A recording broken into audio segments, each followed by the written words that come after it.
Hey, ladies and gentlemen, I am your humble host, Phys Ed Music, and this right here, this is Urban Politics. I want to thank you all for liking and subscribing as you do.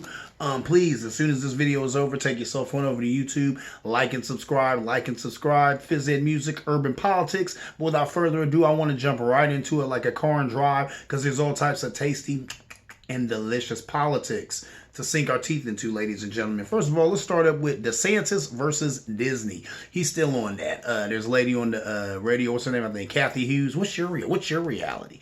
And she was talking about how it's the mouse against DeSantis, and we need to help the mouse. That's real funny, and I agree with her. Check it out.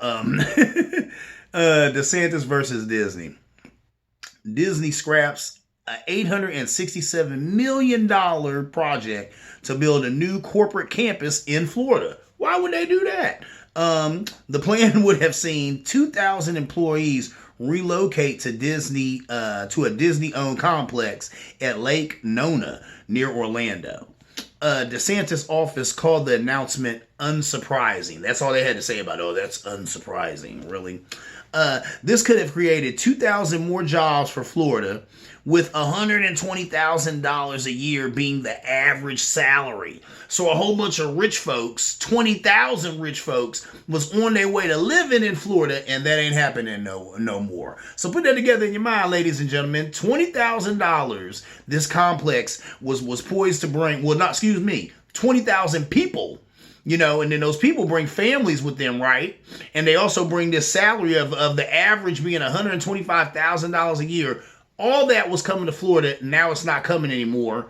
All because of Ronald DeSantis, right? So, and then DeSantis, all his office can say is it's unsurprising. I guess it is unsurprising, seeing as how you done did all this crap and have kind of alienated yourself and created an enemy out of a huge major corporation like Disney. Yeah, it would be unsurprising that now they would pull out of $1 billion project that was going to go down in your state, that would have gave 20,000 people jobs in your state, that would have brought 20,000 people who make good money. That's good money coming to your state. Not happening anymore because you want to involve yourself in these little culture wars, right? So, yeah, like I said, this could have created 20,000 more jobs for Florida, with the average salary being $120,000.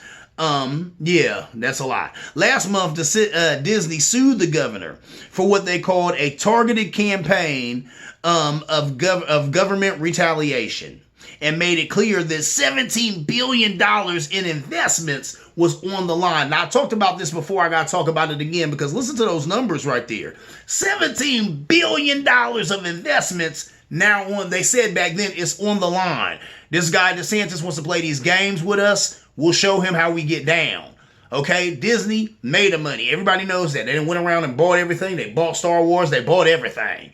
Disney's got all types of cash. I guarantee you, on any given quarter, they got more money on hand than the federal government. Now, sure, the federal government can just go to the back and print up more money if they need it. You ain't hear that from me, but it is what it is. But with all that being said, for all intents and purposes, I guarantee you that Disney has more money on the books at the close of a 3 or 4 month quarter than the United States government has. And even with that being said, DeSantis is a governor, right? So you would say, yeah, he's got the backing of the federal government, has the federal government behind him. Not for real. He's a governor. So that doesn't give him access to unlimited resources and unlimited funds. He's still got to do what he got to do to make things happen. So, yes, it's not that easy. So really, he probably needs to pick his battles a little better. He does not want to go heads up against Disney. He thinks he does because he thinks it makes him look good, especially with the base that he wants to turn on, because he's still going to want to make that run in 2024. But he's got to figure that out too, because like I talked about on this show, and I'll mention it again for those people in the back who weren't listening, there's a law in Florida, right? He cannot run for president right now because he's governor of Florida. Now, if he wants to run for president, he has to either step down or they have to change the law some kind of way in Florida. And I'm sure that's not easy to do. And who knows if they even have enough time to do it before he would need to run to make that bid for 2024. So it is what it is. DeSantis got some problems there, but going heads up against Disney is not helping. Now, I'm just putting this out there, and I'm going to talk about it in my next show. This might not be all his idea. They were saying that, and I was reading a couple articles saying that his wife might be, this is me controlling the puppet with my hand, might be the puppet master. His wife might be the puppet master. She might be pulling DeSantis' strings and leading him in some bad directions. This whole Disney thing might be her idea. If it is, she's going to tank his political career. She really is. You know what I'm saying? He needs to leave this alone. But you didn't hear that from me. And like I said, we'll discuss it more next Urban Politics. Anyway, moving on. Robert Iger, who is the chief executive of Disney, said basically, and he said it, he put it so plain in a nutshell. Dig this. My man said, look, does the state want us to invest more, employ more people, and pay more taxes or not? And that's what it is. Basically, look, you know what I'm saying? Robert Iger, Bob Iger, he say, look, man, we made our money and we making it rain all over the place. Is Florida trying to get in or what? If they ain't trying to get in, we'll go to another state and flood them with cash. But if DeSantis acting like our money is no good here in Florida, we can keep it moving. He better check himself before he wreck himself, because I guarantee you Floridians could use this cash. I promise you they don't want Disney to leave. I promise you they don't. Matter of fact, I was watching TikTok and I saw some protests that were going on in Florida because of some of his laws and stuff. So I know for a fact that there's plenty of Floridians who are not on board with this. They better do something about this, because DeSantis is running wild, and right now it looks like he's doing it to no avail. What are you doing it for? You're doing it to impress a base? You haven't even thrown your hat in the ring yet. And if you're going to throw your hat in the ring, go ahead and do it. Stop being scared, having a scarred business, boy. Go ahead and throw your hat in the ring. What, you afraid? Because here's the thing. If he throws his hat in the ring and he loses, which will probably happen, then he ain't got no job no more, right? Because you done gave up your governorship. So he don't know what to do with that. And guess what? If you're scared, then go on and be scared and just stay governor, because you're already doing enough damage in that position. Anyway, moving on. Let's talk about China and how China has been providing aid to other countries, but not for real, though. This is the worst kind of aid. This is the type of help, when you see it coming, you need to run the other direction, because this is help that really ain't no help at all. So China, what they been doing? Okay.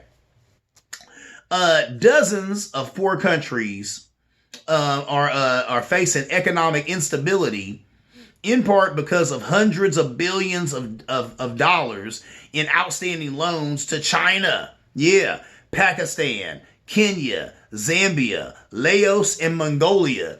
Just few of the names. Paying these loans back often eats into tax revenue needed to keep schools open, provide electricity, and pay for food and fuel. Oh, my Lord. Behind the scenes is China's reluctance to forgive debt. Borrowers have been required to put cash in hidden escrow accounts that push China to the front ahead of other creditors. So here it is. Once again, China, they being a bully. They got a bunch of money. They got a bunch of resources. They done run around the world. You know what I'm saying? Basically loan sharking. They done went around the world. Loan sharking is what they doing, ladies and gentlemen. They got a bunch of money. They running over to poor countries saying, hey, look, you're poor, you're struggling, you need help. Let us help you. But we'll help you at 27, 28, and 30, 40, 50% interest. Don't worry about it. It's money that you need right now. Use that money right now to get yourselves together. But we're going to want that money back. And we're going to need it back with all that interest that we just put on it. And if you can't pay that interest, then other things are going to need to happen. Like we're probably going to go ahead and take control of your airport. Yeah, we might need to go ahead and take control of your government embassy, because you owe us a whole lot of money that you can't pay back. So we're going to get it back in other ways. Maybe we're going to take control of your schools. Maybe we'll do that. See, you know what I'm saying? China, and I can't even call this a dirty pool, because this is what America has been doing for years. We've been running around, running around the world, giving people money who we know can't pay it back. And we're like, good, we're glad you can't pay it back, because we're going to get it back. Oh, we're going to get it back. You're not going to want to give it back to us the way you're going to have to give it back to us, but we're going to get paid. And China, they doing the same thing, man. This ain't nothing but taking a page out of America's book. I hate to tell you, ladies and gentlemen, but that's all that is. And all this is, they loan sharking. They loan sharking. Same thing they do on the streets. You hard up, you need some cash, you run to a person, you ask them for money, they lend you the money, but they lend it to you with a whole bunch of strings attached. And when you can't pay the money back, they're happy about that. They were betting on the fact that you couldn't pay that money back, because they're gonna get what they really wanted from you. You know what I'm saying? It's something you wouldn't have gave them unless you had to, and now you have to because you owe them all this money. Loan sharking. That's all China's doing, and they getting it in all around the planet, getting it in Africa. That's sad. You know what I'm saying? But that's human nature to take advantage of horrible situations. So that's what's going on with that. Anyway, moving on. Let's talk about some other stuff. Let's come back here. Let's come back to America and talk about the border crisis, right? McCarthy, who is the Republican Speaker of the House, he said that we caught more people on the terrorist watch list at the border in February than in total the whole last administration. Now, I think he kind of must have slipped up when he said that, because that was really giving a whole lot of credit and a whole lot of props to Joe Biden, who he claims has destroyed the border and he's messed up. And, you know, McCarthy claims that Joe Biden has messed up the border. First of all, the border's been messed up for a long time. It will continue to be messed up. I think I talked about it last show. I've talked about it ad nauseum on this show. I'm going to talk about it again right now. The border problem will never get fixed. You have too many Republicans who like the free and cheap labor. You have too many liberals and Democrats who want the votes. Ergo, no one will ever do anything about immigration. Not going to happen, ladies and gentlemen. So there it is. But of course, it's a great political football. Each side likes to use it. You know what I'm saying? So here go McCarthy trying to use it again or whatever. But like I said, he slipped up right here and saying we caught more people on the terrorist watch list at the border in February than the whole time when Trump was in office. I'm sure he didn't mean to let that slip like that, but that's a fact, and he uttered it, so there it is. You know what I'm saying? But the reason for that is, well, hold on. Let me keep going. There's been an influx of people because of Title 42 being lifted. Now, Title 42, let me refresh your memory, ladies and gentlemen.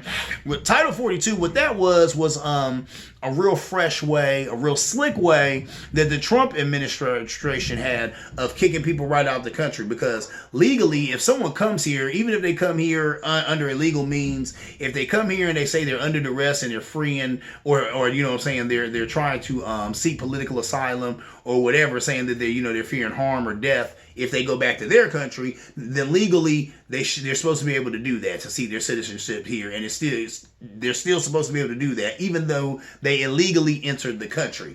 Though this Title 42 was saying because of COVID and different things like that, us housing these people is actually a health risk. So no, can't do that. So when these people come over here, we have to immediately kick them out to either go back to where they came from, which was Mexico or whatever, or Venezuela or whatever, nearing Spanish place that they may have came from or whatever. So now that's lifted, that's going, can't do that anymore. So now the old rules are back. And of course there's been an influx. They said there was like, let me get the numbers here, 64,000 migrants, you know what I'm saying, released this week, and a lot of them released to a lot of big cities like New York and Chicago and such, right? But that is because they can no longer they can't release these people back to Mexico, back to Venezuela, or whatever, because that Title 42 has been lifted. They're saying COVID ain't a thing anymore. So now they kind of, like I said, it's the old rules now. We got to deal with these people, and they can seek asylum legally here in the United States, right? So, and then there's a lot of people in these places, New York, Chicago, who are upset because they already had dwindling resources. They already could not handle the immigrants that they had. Now you got 64,000 immigrants being released.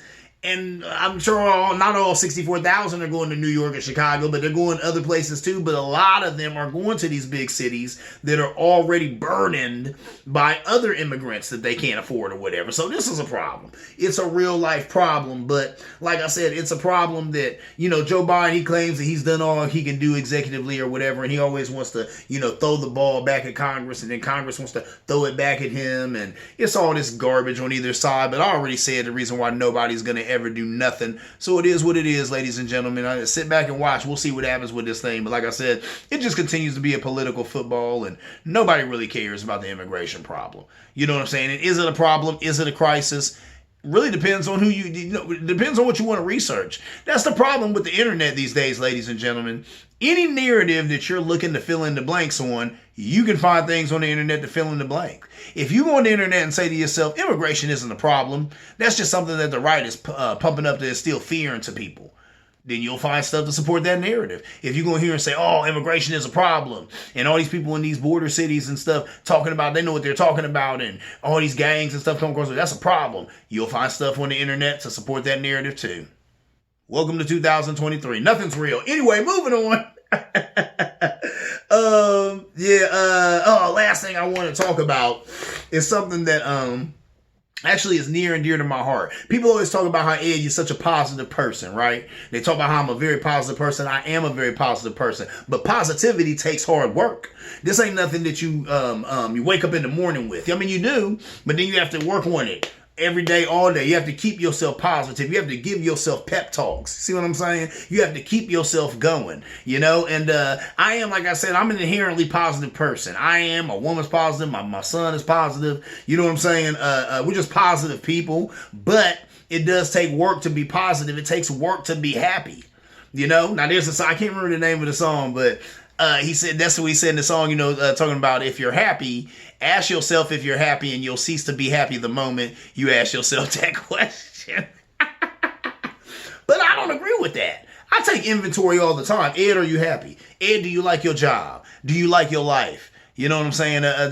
Do you like your car? Do you like your friends? Take inventory of your life. You know, I remember listening to NPR years ago, and at that time, I was doing a job I hated. I think I've told this story on the show before. I was doing a job I hated. And the guy on NPR said, if something's going on in your life you don't like, change it. He said, right now. Right now. Don't wait till tomorrow. Don't wait till 2 seconds from now. Right now, you do whatever you got to do to change it. Change it. And he was right, and that's what I did. I said, I got to get out of this job and get back to what I do, which is working with people, working with kids, doing social work. But long story short, you got to find what makes you happy and play to your strengths. You know what I'm saying? And that's what, and here's the thing too. This article that I read, this person was talking about how their mom had 4 simple rules for a healthy, meaningful, happy life. And this lady who's an expert on those things, you know what I'm saying? Like she got a PhD in life happiness or life fulfillment or whatever. She agreed with these 4 steps to a happy life, right? So let's check them out. 4 rules for a meaningful and fulfilled life. Number 1, do what makes you happy. Amen. Do what makes you happy. That's a part of me doing this show, right? I do urban politics. Why? Because I think it's important. Actually, this is kind of like my activism. I'm going to tell you. I tell people all the time, when you see people out there protesting, like the people who I was just talking about in Florida who are protesting, when I seen them on TV, I think to myself, I'd be there with you. If I didn't have mouths to feed, I'd be there with you because I'm a protester at heart. I can't do that type of activism though, but I can do this. I can do this. I can do this show, and I can talk to people and communicate with people like this. This is my form of activism. So right there, do what makes you happy. Do what gives you fulfillment. Here I do that in my, everyday life. I work with autistic youth or youth on the spectrum. Come on, man. There ain't nothing more fulfilling than that. I'm sorry, ladies and gentlemen. Now, I've been in social work my whole life. I've been with the autistic community about the last 5-6 years. Once again, ain't nothing more fulfilling than that. So find things that give you, that make you happy, to give you fulfillment in life, right? You can do it. This is number 2. You can do anything in this world that you really want to do. You can. You can do anything in this world that you really want to do. Now, really check it out. I tell the kids I work with all the time, I say I always wanted to be on the radio, wanted to be a disc jockey. I should have did that. My parents talked me out of it. I wanted to be an actor. My parents talked me out of it. No, I just didn't choose those paths. I can't put it all on them. And a piece of them talking me out of it is just because they wanted me to be able to feed myself. They were looking out, they called themselves looking out for their son. So I love them for that. Love your mom and dad for that. But point being is, you can do anything in this world that you really want to do. If I want to be on the radio, I can still do that. I can still go to that Columbus Broadcasting School. A friend of mine had just did it a few years ago. I don't know what happened with that. But you know what I mean? I could do it right now if I want. Even though I'm even older, I could still do it if I wanted to. A friend of mine, I'll say her first name, Joy, actually my lawyer, she does a radio show, and she was saying they offered her a show. So there'll probably come an opportunity where I could do, be a part of her show with her. Point being, you can do anything that you want to do. You really can. Number 3, you don't have to do anything in this world that you really don't want to do, and that's true. You don't have to do anything in this world that you really don't want to do. Now, some people hear that and they're like, no, that's not true. I got to do this. I got to do that. I got to do that. Got to do this. You don't have to do anything. You have to do anything. You do these things because you feel obligated. You do these things because it's helping someone else, but you don't have to do them. The nice things you do, the bad things you do. You don't have to do them. You're doing them because you choose to do them. Think about that. Think about that. Every little thing you do, whether it's good or bad, you did it because you wanted to do it. No one put a gun to your head and made you do it. No one will put a gun to your head and make you do most things. You're going to do them because you want to do them, right? So that goes back to what the lady said. You don't have to do anything in this world that you really don't want to do. You don't. You don't have to work a job that you really don't want to work. You don't have to be in a relationship with anybody who you really don't want to be in a relationship with. You don't have to be friends with anybody you really don't want to be friends with. Now, some people say, oh, you get to choose your family. You can't choose your family, but you don't have to spend time with anybody you don't really want to spend time with, right? You heard about that. Feed them with a long neck spoon. You can do that all day. So that still bodes true for all of us. You don't have to do anything in this world that you really don't want to do. Now, this is it, ladies and gentlemen. Number 4 thing for a happy and fulfilled life. Just because you can do something doesn't mean you must. Oh, my Lord. When I heard that, I said that right. You know, somebody, can the church say amen when you hear that right? Just because you can do something doesn't mean you must. There's a lot of things, you know, and I think Styles P said that too. What he say, just because you can do something doesn't mean you should, or something like that. But that's what it is sometimes. Just because you can do something doesn't mean you should do it. Just because you can do it doesn't mean it was the thing to do. Sure, you could do it. Sure, it'd be easy for you to do, but maybe it's not the thing to do. You know, maybe you should just hold back. You know, and there's a huge lesson in that.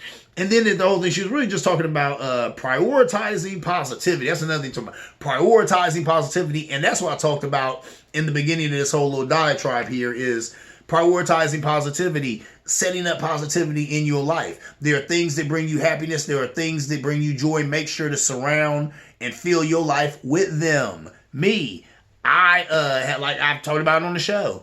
I've spent all of my adult life working with kids. I love kids. I've always been a kid person. I don't know what it is. My whole life, kids have been drawn to me. I work well with any kid, and I've worked with kids in a lot of different situations. I mean, I've worked in group homes. I was a mental health counselor. Kind of a mental health kind of social worker thing. I did job development. Now I'm working with the autistic community. I mean, it's been almost 30 plus years of working with kids, and it's been a great time, right? Now, what did I say? I wanted to be a radio disc jockey. I've done music in my day. If I couldn't be an entertainer or I couldn't do, being a radio disc jockey or whatever, working with kids, that's my C. Hey, you got an A plan, you got a B plan. My C plan is working with kids. So it's been a great life. It's been good stuff, good times. But you got to play to your strengths. This is something I get into. And I noticed that early on. So I just kept it going. And that gives my life fulfillment. I remember reading years ago and they said some of the happiest people on the planet were what? Social workers. Not making a ton of money, but you have a job to where every day you're so thankful for what you have. Because you deal with people who are going through things and who don't have what you have. So you're so and that's very true. Very, very, very, very true. Very true. And that's what I was going to say. I think that's also a big piece of my life satisfaction is that job satisfaction. You have the type of job I have. You see all types of things all the time, and it just makes you thankful. But for the grace of God, that could be me, but it ain't. You know what I'm saying? Amen. Let me go over here and try and help somebody who's in a bad situation. So that is what it is. But I thought that was really good right there because I was like, that really makes it simple. It ain't hard, ladies and gentlemen, to live a happy life. I talk to people all the time who are, depressed, and I get it. Depression is real. And if you are depressed, please go talk to somebody because I get it. It's not as simple as just, waking up and feeling positive sometimes. There are some people who have a real life chemical imbalance and they need to seek help for that. But for some of us out there, we just belly aching. Cut the belly aching. Look, I tell people all the time, I worked with a guy over this summer, and he was a Navy SEAL, where he had been a Navy SEAL. He had retired from the Army. Young guy, he's like in his 30s. He retired because he had a head injury. And he told me, he said, I used to jump out of planes, for a living. That's what I did, and I loved every minute of it. Only reason I retired is because I got this head injury. So I come in sometimes, I'm like, hey, man, how you doing? How you doing? And he'd be like, hey, man, I'm on this side of the dirt. So it's a great day. There it is. That should be all of ours mentality. He said, I'm on this side of the dirt. So it's a great day. You woke up in the land of the living. It is what it is. You know what I'm saying? It is what it is. Now, sometimes people are like, that's what somebody told me too. Oh, I wish I had that mentality. You should have that mentality. You give yourself that mentality. Positivity is a job like any other. It's something you work at. It's a skill that takes developing like any other, ladies and gentlemen. No one's going to make you happy. You got to make you happy. You look in the mirror, you tell yourself, hello, gorgeous. And then when JB said, good morning, gorgeous. I love that song. Anyway, I'm out of here. You know what I'm saying? I am your humble host, Fizz Ed Music. This right here is Urban Politics. I want to thank you all for liking and subscribing as you do. Hold up. Before I get out of here, let me talk about my IPA in a week. How did I almost forget this, ladies and gentlemen, because this goes down right here. Do you see what that is? This is crazy, right? Talking about challenge accepted. That's the name of this beer. It is a hazy imperial IPA from Evil Genius. Wow. They get it in, as you can see, bone dry. This was delicious, ladies. I killed this. I killed this the moment I got it. It was really, really good. Tasted delicious. What's a little synopsis here? If I can read it, it says, the bitterness, super low, the optics, hazy, the hops, and explosion of juicy Idaho, 7 Motica and Zamba. Enjoy this beer. Challenge accepted. Whatever. It was great. Delicious beer is what this is. Challenge accepted. It was accepted. 9.0% alcohol. Woo wee. It don't take much. And definitely rubs the spot. This is some good stuff. So you got some money in your pocket. Check out this Evil Genius Hazy Imperial IPA. Challenge accepted. It was great. Hey, that is my time. And as always, ladies and gentlemen, I will see you around like a donut.